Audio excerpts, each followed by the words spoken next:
Alrighty, so this is the first video I've made in a while. Little out of practice here.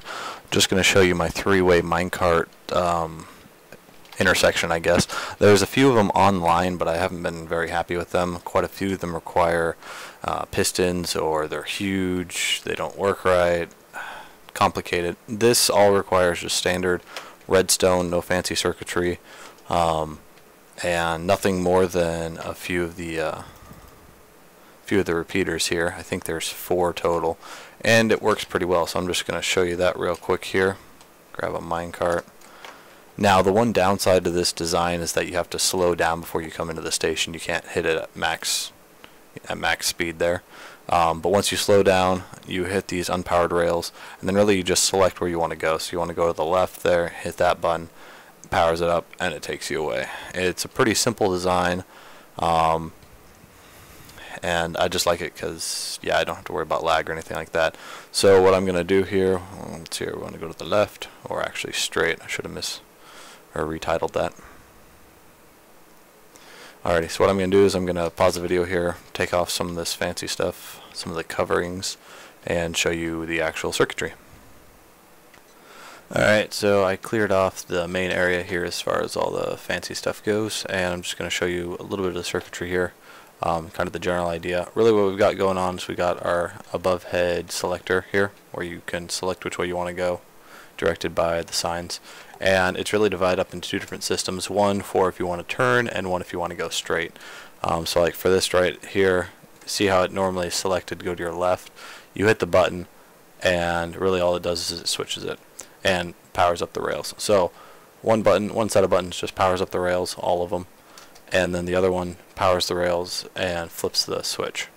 So like for this right here, just redstone on top, hit the button, switches the rail, and lights those up. So if you got a card on here, and I'll just stick one on, I don't know how this will work unpowered.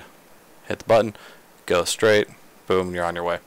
Now I put the detector rails down here that way, otherwise we were having a problem where you'd be coming down from this direction. Say I'm parked right there and I hit the selector switch so I can go straight. Well, as soon as you go down, these are unpowered rails, so you would just stop midway on the hill here unless you had mass amounts of speed, which I just couldn't get going. So hit the detector rail. As soon as you hit that, it lights it up for long enough that it powers you up and over the hill and gains you a little bit of speed at the same time. So it's divided up into 2 systems, hence the weak little bridge here. Goes down to this set of buttons, which does the same thing. It just powers it up, so you go that way or you go this way. The second set of buttons would switch it so you go straight or hang left, whatever. So the switcher comes down. I know you could make this a lot more compact with pistons and whatnot, but this way it's real simple. You don't have to do any fancy stuff. Comes down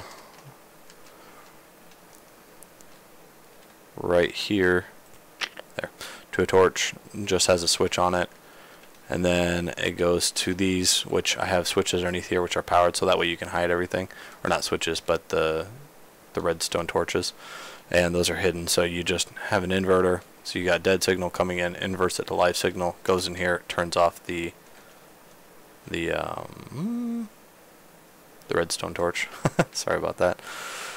And it's really the same thing. I've got 2 different redstone torches under each one for the 2 different systems. This redstone torch lights up for when it's going straight, and the second set lights up here. And the only real difference is that you got 2 different sets, but one of the sets has this one right here, which is a switcher, and it's divided up into 2 systems. So you've got one set of buttons right there and right there, which handle this corner button, and that corner button right there.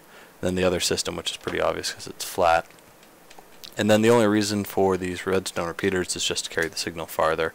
There's no, I mean, you could put a delay on it, but there'd be no real point to. It would just make it so after you hit the button, it takes that much longer to get started and go. So no delays on any of the repeaters, and it probably could be more compact, like I said. But the way I built it here, you don't need pistons, nothing really fancy as far as latches or gates or anything, and and it's all hidden. Once you get all the rock put back in place, you can hide it fairly well, so it looks really clean. Took about a stack, maybe half a stack of redstone. It's not even that much. A few torches, and the biggest thing would be the repeaters, and then these 3 detector rails. And there you go. You have yourself a 3-way switch.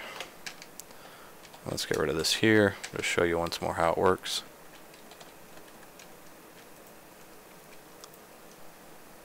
And I built this up on a server, and even with a fair amount of lag, it still works just fine.